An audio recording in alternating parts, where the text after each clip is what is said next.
Crítica de la teoría del capital humano. Integrantes: Sandra Noemí Guzmán Marino, María Guadalupe Olascuaga Ríos. Capital humano.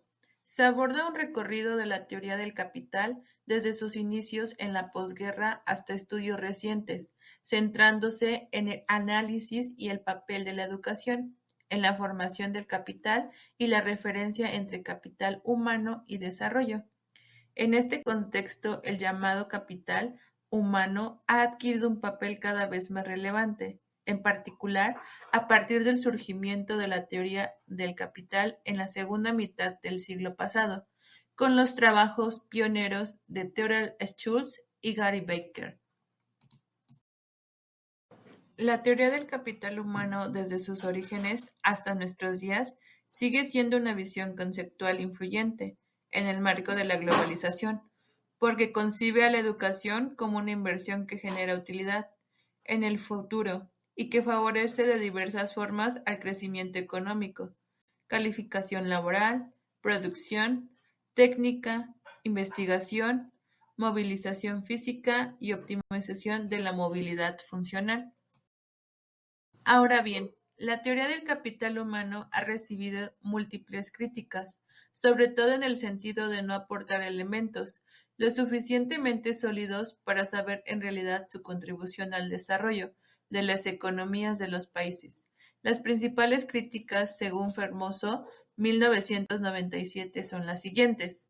La crítica credencialista y de la selección se refiere básicamente a que el capital humano se ve a la educación como un señalamiento o indicio de la productividad individual.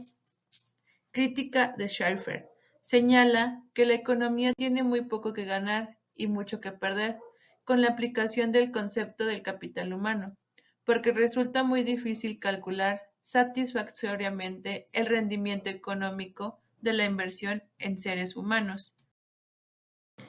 Crítica radical marxista. Su principal exponente es Boulez, quien basa su crítica en el contexto de su teoría de la correspondencia entre la escuela y el trabajo. Señala que este último no explica totalmente la producción, porque se obvia a la educación-formación como factor productivo, además de que se eliminó el factor de clase social.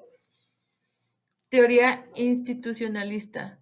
Tuvo sus orígenes en la escuela histórica alemana en la segunda mitad del siglo XIX. Su objetivo en la interpretación de la economía a través de la evolución histórica de las estructuras sociales e institucionales. La teoría del capital humano, desarrollado por economistas como Gary Becker y Theodore Schultz, sostiene que la inversión en educación y formación mejora las habilidades y productividad de los individuos, lo que a su vez impulsa crecimiento económico. Sin embargo, esta teoría ha sido objeto de críticas por varios motivos: reducción del valor humano, desigualdad, enfoque limitado y resultados inciertos.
En la medida en que una sociedad no les dé cabida a todas las personas que la conforman para disfrutar plenamente de salud, trabajo, educación, cultura, vivienda, recreación, entre otros, el trabajo humano pierde su capacidad de transformación social. Respuestas convincentes a las críticas.